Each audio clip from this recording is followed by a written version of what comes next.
Before this day closes, something tied to your name is going to break open. And I need you to hear me like your future depends on it.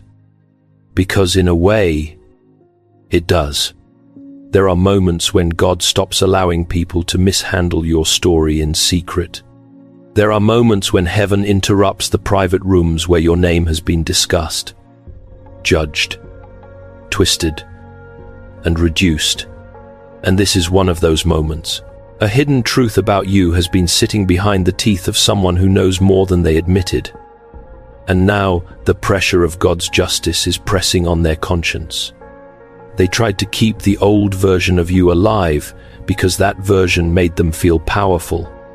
They wanted you wounded, reactive, explainable, easy to provoke, easy to label.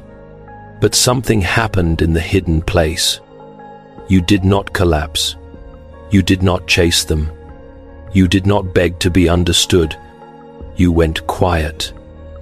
And while they mistook your quietness for defeat, God was rebuilding your authority in a place no enemy could enter. I have seen this over the years when the Lord begins to raise someone he has chosen. The first sign is not applause, it is separation. People lose access. Conversations dry up. False narratives start choking on their own weight. And now one of those two people is reaching the limit. They can feel it. They can see it. They know the story they told about you no longer matches the person standing in front of them. Your peace has become evidence. Your restraint has become testimony. Your private healing has become a public contradiction to every lie they planted. This is why the atmosphere feels urgent. This is why your spirit has been restless. This is why you may have felt, deep inside, that something was about to be exposed without you lifting a finger. God is not asking you to fight in the mud. He is calling you to stand still while the truth rises with its own voice. If this message is already touching a place you have carried in silence, right, God is revealing the truth in the comments. Because your agreement matters in this season. And listen closely, what they are about to admit is not just that they were wrong. It is that you were being protected, prepared, and marked by God while they were busy misunderstanding you. Stay with this message until the end. Because the next revelation may explain why your private life became the very thing they could not control. If this word is speaking to your spirit, subscribe to the channel, like this video, and share it with someone who needs to know that God is still defending their name. I remember a woman who came to me after a season where two people had taken pieces of her private life and turned them into a story she barely recognized. They did not know the nights she had cried with her Bible open beside her.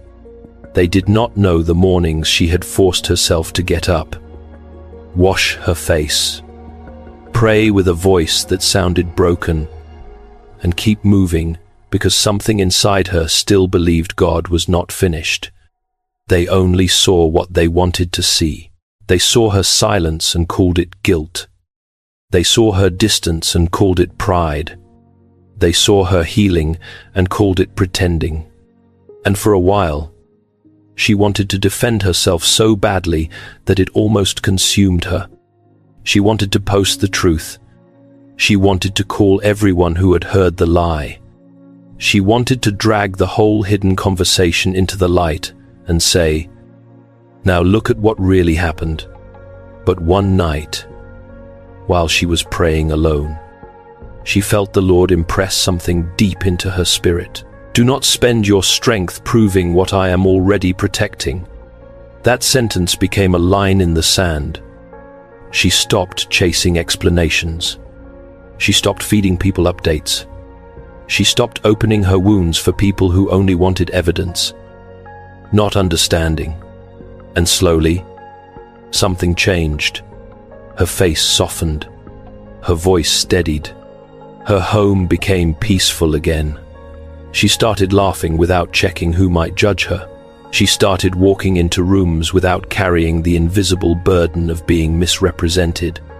Months passed, and the people who had once whispered about her began to notice what they could not explain. She was not shrinking. She was not bitter. She was not begging to be included. She was becoming whole. Then, one afternoon, in a conversation she was not even present for, one of the two people who had helped twist her story finally said what everyone in that room felt but had been afraid to admit. We were wrong about her. She was not falling apart. She was being restored. And when I heard that, I thought about how often God lets a person be misunderstood for a season, not because he is absent, but because he is building something that cannot be destroyed by public opinion. I have learned that the people who mock your quiet season often become the first witnesses of your harvest. That is why I need you to hear this clearly. Your silence did not mean you had no answer. Your silence meant God was writing one deeper than words. You may not have lived that exact story, but you know the ache of being judged while you were still bleeding, the exhaustion of being watched while you were trying to heal, the holy frustration of knowing the truth and still being told to wait. But waiting was not wasted. Heaven was not idle. God was not ignoring the rooms where your name was mishandled. He was preparing the moment when the fruit of your life would speak louder than the mouths that tried to define you. And this is where your story becomes deeper. Because what they saw in you was not weakness disappearing. It was God forming authority.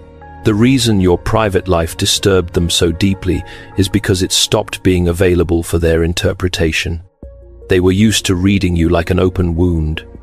They were used to guessing your emotions, predicting your reactions, measuring your value by how quickly you responded, how much you explained, how badly you wanted to be understood. But then something changed.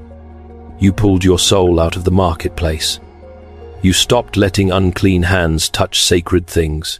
You stopped handing your inner world to people who only knew how to turn intimacy into information. And that is when your life became dangerous to the false narrative. Because as long as they could see every bruise, every breakdown, every unfinished prayer, they felt powerful. But when God began healing you in secret, they lost the map. They could no longer tell where you were weak. They could no longer locate the old doorway into your pain. They could no longer use your vulnerability as a handle to drag you back into the version of yourself they understood. I want you to understand this. I have seen people become most powerful not when everyone finally applauded them, but when they no longer needed applause to obey God. That is exactly what happened to you. You did not become stronger because people finally clapped. You became stronger because heaven became enough. You became quieter, not because your voice disappeared, but because your voice was being purified. You became more private, not because you had something shameful to hide, but because you finally understood that not every eye deserves access to what God is still forming. There is a kind of growth that cannot survive in the noise. There is a kind of calling that must be protected before it can be revealed. There is a kind of healing that looks like disappearance to people who only value performance. And this is why they misread you. They thought your silence was emptiness, but it was consecration. They thought your distance was arrogance, but it was discernment. They thought your calm was fake, but it was the first fruit of a soul no longer ruled by their approval. C. S. Lewis, in Mere Christianity, emphasized that true humility is not about thinking less of yourself, but about being free from the constant need to keep looking at yourself. That is the kind of freedom God has been building in you. You are no longer orbiting around their opinion. You are no longer checking the mirror of their reaction to decide whether you are worthy. You are no longer begging people who wounded you to certify your healing. And because you stopped performing, their accusations started sounding strange even to them. How can they keep calling you unstable when your peace keeps speaking? How can they keep calling you broken when your life keeps bearing fruit? How can they keep calling you defeated when your spirit keeps rising without their permission? This is the part that unsettles them. Your private life became proof that God was doing something they could not supervise. They wanted access to the construction site, but God closed the gate. They wanted to inspect the foundation, but God worked beneath the surface. They wanted to announce your failure, but heaven was preparing your endurance. And now, what was hidden is beginning to glow, not loudly, not desperately, but steadily, like a lamp in a house no longer afraid of the dark. If you know your quiet season was not empty, but holy, write in the comments, God was building me in private. Because this is not just about them noticing you changed. This is about one of them finally seeing the truth they had been avoiding. And what they saw next may explain why the lie could not survive. There were two people connected to the old story, but they were not carrying the same role. You need to see this clearly, because sometimes the person who speaks the loudest is not the only one God is dealing with. One of them was the architect of the false narrative. That person took fragments of your life, moments they did not understand, seasons they were never invited to interpret, and built a version of you that made them feel superior. They spoke with confidence, because confidence can disguise insecurity. They acted as if they knew your heart, your motives, your future, your private battles, but they were only describing the shadow of their own bitterness. They needed you to stay small because your rising exposed something unfinished in them. They needed your name to remain attached to confusion because your clarity made them uncomfortable. But the second person was different. The second one watched. They listened. They may have laughed at the wrong time, stayed quiet in the wrong room, nodded when they should have interrupted, and allowed the lie to keep breathing because silence felt safer than courage. And I know that part may hurt, because betrayal from the loud person is painful, but betrayal from the quiet witness cuts in a different place. That person knew enough to question the story. They saw enough to feel the tension. They sensed that something was not right. But they did not want to lose their position, their comfort, their connection, or their approval. So they let the first person keep speaking. They let your name be handled carelessly. They let the room believe what was convenient. But God has a way of disturbing the conscience of a witness. He has a way of making silence feel heavy when truth is being buried. He has a way of bringing someone to the point where pretending becomes more exhausting than confession. I have seen this many times. When God matures a person in silence, even their enemies eventually run out of believable accusations. That is what is happening now. The old story is running out of air. The person who once stood on the side, trying not to get involved, is beginning to feel the weight of what they allowed. They have watched you change without becoming cruel. They have watched you heal without turning cold.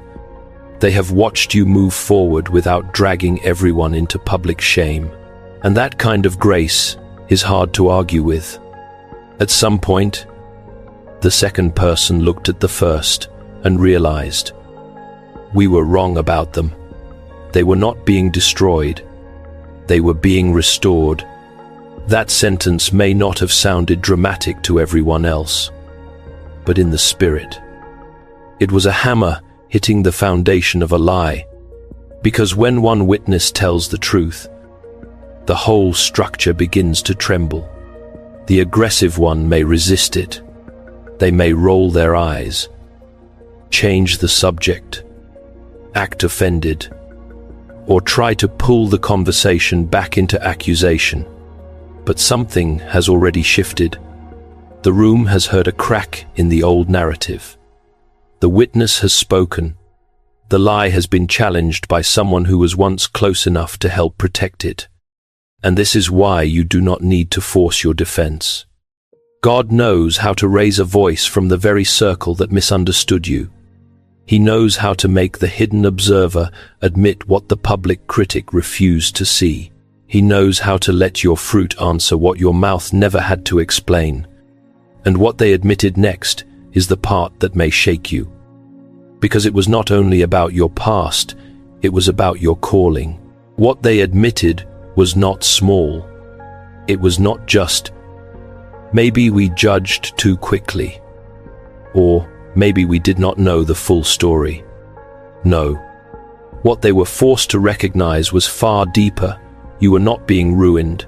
You were being separated. You were not losing your place. God was removing you from rooms too small for your assignment. You were not becoming invisible. You were being hidden until your spirit could carry what your next season requires. That is the part they could not explain. They expected your isolation to make you desperate. They expected your silence to make you bitter.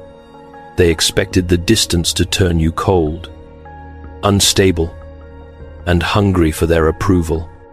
But instead, something holy began to form in you. Your eyes changed. Your reactions changed. Your appetite changed. You stopped feeding on drama. You stopped drinking from the cup of human validation. You stopped letting every rumor pull you out of prayer. And when they looked again, they realized the person they tried to define no longer existed. Over the years, I have learned that God does not waste the rooms where people cried alone. He turns them into altars. That is what happened in your hidden season. The place that felt like abandonment became a meeting place. The nights that felt unbearable became training ground. The silence that felt like punishment became protection. And the pain they thought would bury you became the soil where God planted authority. C. Z. Lewis wrote in The Problem of Pain that God whispers to us in our pleasures, speaks in our conscience, but shouts in our pains. And while that does not mean pain is easy, it means your suffering was not meaningless. God was not absent from the ache. He was shaping something in you that comfort alone could never produce. They admitted, whether with their mouths or with their fear, that your peace is not normal. It does not come from perfect circumstances. It does not come from everyone liking you. It does not come from being understood by the people who once mishandled your heart. Your peace comes from a deeper place. It comes from being held by God when no one else could see you. It comes from learning how to pray with tears in your throat. It comes from surviving the season where the people who should have covered you became the people who questioned you. And now they can feel the difference. They can sense that you are not you are marked, chosen, set apart, not in a proud way, not in a way that makes you better than others, but in a way that makes you responsible for something sacred. You were not isolated because you were rejected. You were separated because you were being prepared. That is the confession beneath every uncomfortable glance, every unfinished apology, every sudden curiosity about your life. They know something is on you now. They know your strength did not come from revenge. They know your calm did not come from denial. They know your glow did not come from pretending. It came from surrender. It came from God rebuilding the places they never had permission to enter. And this is why their old words are losing power. How can they keep calling you broken when God has made you whole in places they cannot reach? How can they keep calling you weak when your restraint has become stronger than their noise? How can they keep calling you lost when your steps are becoming more ordered, more peaceful, more certain? The truth is this: they did not just admit that you survived. They admitted that you were being formed for something greater. And now the next layer must be spoken. Because the reason they are so disturbed is that they no longer have access to the version of you they knew how to control. They are disturbed because the door is no longer open. That is the part they did not prepare for. They thought distance was temporary. They thought your healing would still leave a side entrance for them. They thought, if enough time passed, they could return with a soft voice, a casual message, a half apology, and step right back into the rooms of your life as if nothing sacred had been violated. But this time, something is different. You are not standing at the door waiting to be chosen. You are not checking your phone like your peace depends on their explanation. You are not rehearsing the conversation where they finally understand what they did. God has taught you that access is not the same as forgiveness. You can release someone in prayer and still refuse to hand them the key to your inner world. You can bless them from a distance and still keep the boundary that saved your soul. You can forgive without returning to the cage. I have seen too many tender-hearted believers confuse mercy with going back to the same place that broke them. And I do not want that for you. Mercy is holy. But mercy is not permission for someone to keep mishandling what God restored. Love is powerful. But love without truth becomes a doorway for repeated harm. The spirit of Den. Lewis's writings often reminds us that Christian love is not sentimental weakness. Real love is tied to truth, holiness, and the transformation of the will. That means you do not have to prove your heart is clean by giving unsafe people unlimited access. You do not have to answer every message. You do not have to reopen every conversation. You do not have to explain the boundary to someone who benefited from you not having one. This is why they are panicking. They remember the old pattern. They remember how one sentence could pull you into anxiety. They remember how one accusation could make you defend yourself for hours. They remember how one cold silence could make you chase closure from people who were not mature enough to give it. But now they are reaching for the old buttons, and nothing is responding. The system has changed. The password has expired. The gate is guarded by wisdom, and the person they once knew how to provoke has been taught by God how to remain still. If they apologize, listen with discernment. If they confess, receive only what the Lord gives you peace to receive. If they cry, do not confuse emotion with repentance. Repentance has fruit. Change has weight. A sorry mouth without a surrendered heart is only another performance.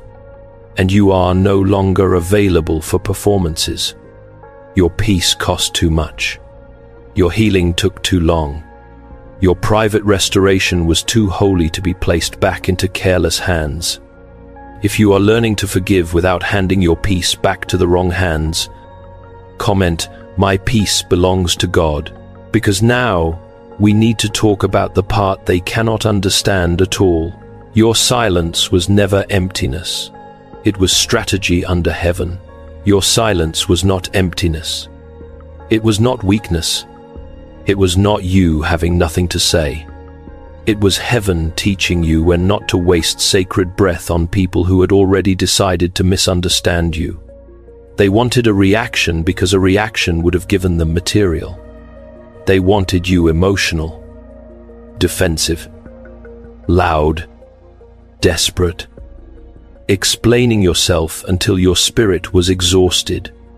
They wanted you to step into the mud so they could point and say, "See, this is who they really are." But God held you back. He put a holy restraint over your mouth. He trained your hands not to reach for every argument. He trained your heart not to run after every person who misread you. He trained your spirit to understand that not every accusation deserves access to your energy. And that is why your silence became strategy. I have learned that silence, when surrendered to God, is not absence. It is a sanctuary. It is the place where your emotions stop ruling you. It is the place where your old impulses die quietly. It is the place where God teaches you that being heard by Him is greater than being understood by people who are committed to distortion. You did not lose your voice. You recovered your authority over it. There is a difference. A person without a voice is trapped. A person who chooses when to speak is free. And you, chosen one, are being moved from reaction into authority. That is why the old tactics stopped working. They could no longer pull you into the same cycle. They could no longer bait you with half-truths, cold messages, strange silence, sudden accusations, or emotional traps disguised as concern. You started recognizing the pattern before it swallowed you. You started praying before replying. You started pausing before explaining.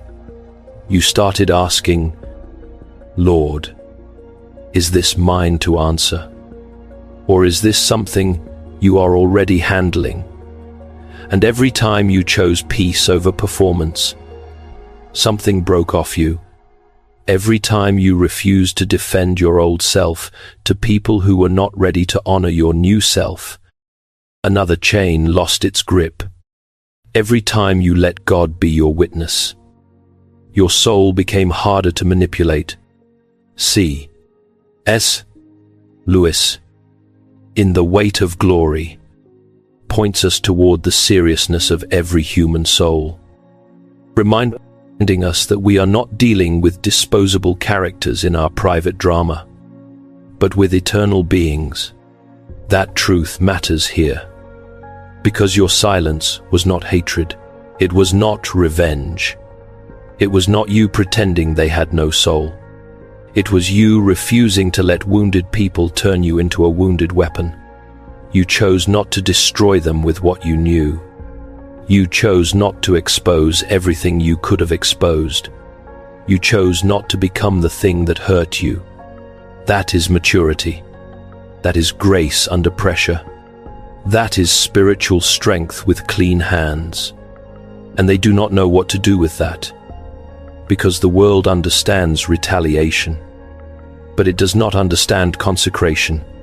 The world understands clapping back, but it does not understand kneeling down. The world understands proving a point, but it does not understand protecting your peace like it belongs to God. Your silence confused them because it carried no fear. It carried no begging. It carried no secret invitation for them to return and control the narrative again. It carried a message without words. I am not available for the old war. And now your private joy is becoming the evidence they cannot erase.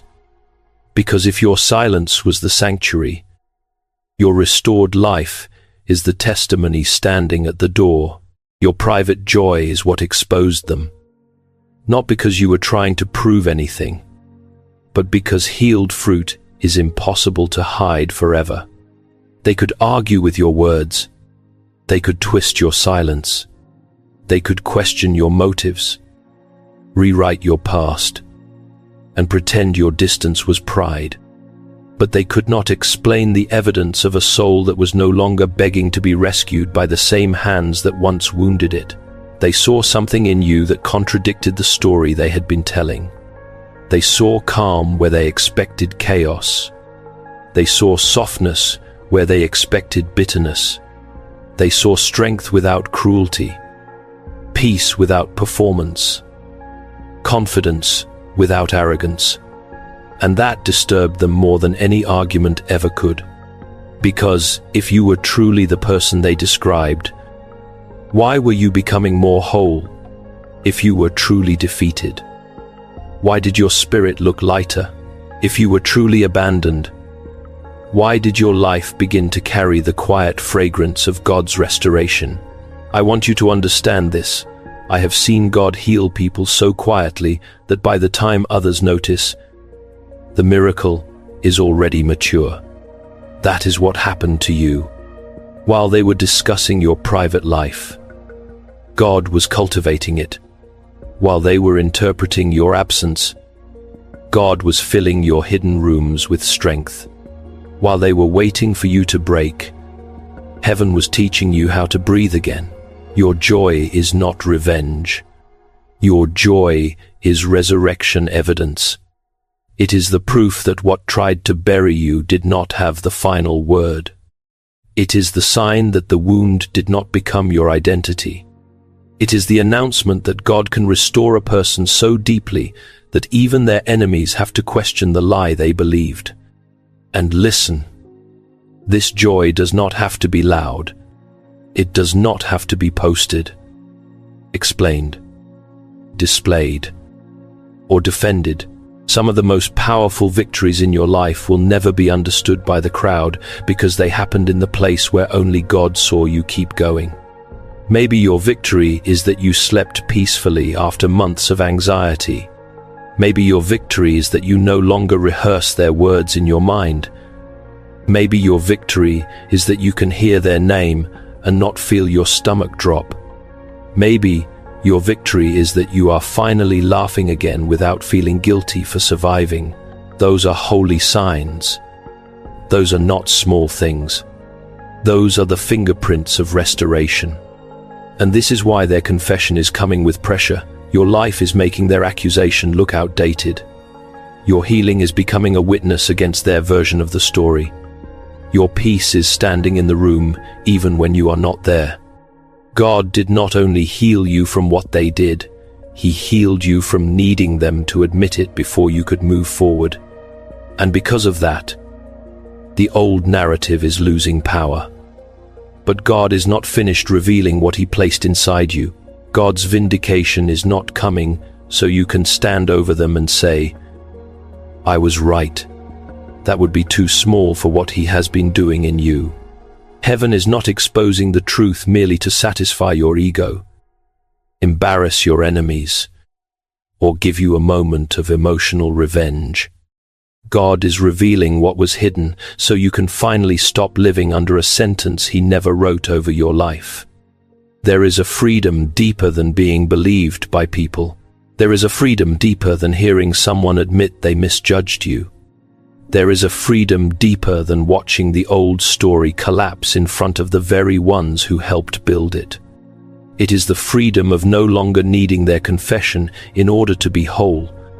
That is where God is taking you. Not into pride, not into bitterness, not into the exhausting need to replay every wound until someone finally claps for your pain. He is taking you into release. He is teaching you how to walk without carrying the courtroom inside your chest. For too long, part of you may have been waiting for the perfect moment when they would say, "We were wrong. We hurt you. We misunderstood what God was doing in your life." And yes, that moment may come. It may already be forming. But your healing cannot depend on whether their mouth becomes honest. Your peace cannot be held hostage by someone else's maturity. Your calling cannot wait for the people who doubted you to feel comfortable with your elevation. Over the years, I have learned that the deepest victory is not when your accusers go silent, but when their voices no longer live inside you. That is the miracle God wants to complete. He wants to remove the echo. He wants to pull their tone out of your thoughts, their judgment out of your decisions, their suspicion out of your prayer life, their rejection out of your identity. Because what good is public vindication if you still privately agree with the lie? What good is being seen as strong if, inside, you are still asking wounded people for permission to rise? C.S. Lewis's Christian imagination often points toward this truth. the closer a soul comes to God. The less interested it becomes in merely winning arguments, and the more it longs to become whole. That is the shift happening in you. You are not just trying to win the old conversation anymore. You are outgrowing the need to sit at that table. You are beginning to understand that some apologies may arrive too late to be keys. Some confessions may confirm what God already told you, and some doors may stay closed even after the truth comes out. And that is not hatred. That is freedom with wisdom. So receive the vindication, but do not worship it. Let the truth rise. But do not build your future around their reaction. Let God clear your name. But do not return to the place where your name was mishandled just because the room finally admits it. The question now is not whether they finally see it. The question is whether you are ready to walk like the person God has already called you to be. Now you must walk like the person God has already called you to be. Not the person they described. Not the person they wounded. Not the person who used to shrink when certain names appeared, or tremble when certain conversations started, or feel responsible for correcting every false impression. That version of you served its season, but it cannot carry your next assignment. You are stepping into a life where your peace is guarded. Your discernment is awake. Your private world is sacred. And your obedience matters more than their opinion. I want you to understand this before you leave. I have seen God take the very season people used to shame someone and turn it into the doorway of their calling. That is what He is doing with you. The secret is no longer that they talked about you. The secret is that God was building you while they were misunderstanding you. He was teaching you how to stand without applause, how to heal without witnesses, how to forgive without surrendering your boundaries, how to love without returning to bondage, how to keep moving when no one clapped for your endurance. And now the old room is too small. The old narrative is too weak. The old access is expired. You do not have to go back